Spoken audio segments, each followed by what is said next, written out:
Assalamualaikum warahmatullahi taala wabarakatuh.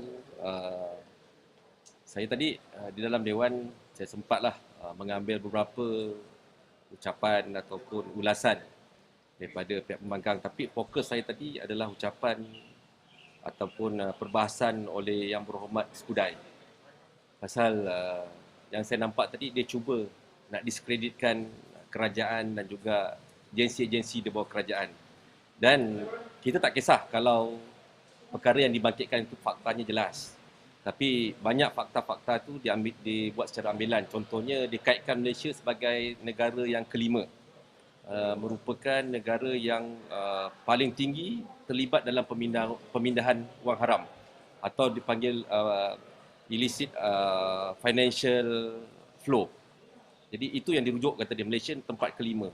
Dan tempat pertama adalah negeri China. Diikuti negara-negara lain, yang semua negara-negara itu sebenarnya bukan negara yang disukai ataupun bukan negara-negara favourite kepada Amerika Syarikat. Contohnya negara kedua tu Rusia diletakkan. Malaysia diletakkan kelima. Tapi cara dia mengaitkan tadi, dikaitkan di dalam analisa yang dibuat oleh Global Financial Integrity itu, yang telah ditubuhkan oleh Raymond Baker pada tahun 2006 itu, diambil bulat-bulat.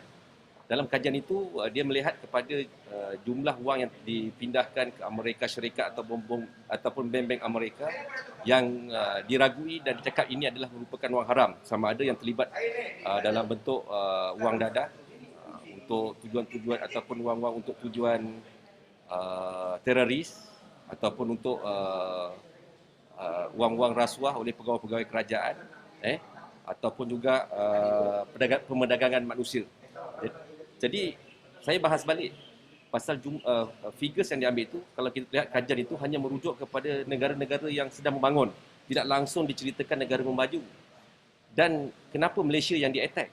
Jadi bila saya kaji balik, tengok balik fakta-fakta dia, banyak negara-negara contoh Myanmar, Afghanistan semua seolah-olah langsung tidak terlibat dalam pemerdagangan wang haram. Jadi mana logiknya?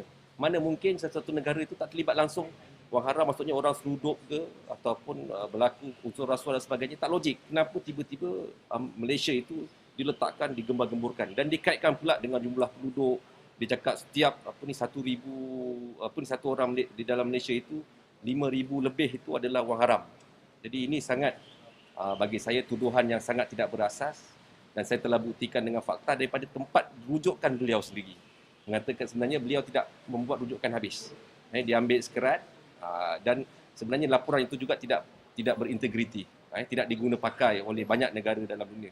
Dan badan itu juga sebenarnya memohon sumbangan. Ada donation punya ada tempat untuk memohon sumbangan sebagainya pasal untuk dia nak bergerak aktif. Jadi mungkin dia mensensasikan isu ni supaya banyak negara-negara yang nak dapat kajian, pembangkang-pembangkang akan menggunakan sumber mereka untuk mendapatkan maklumat. Yang kedua,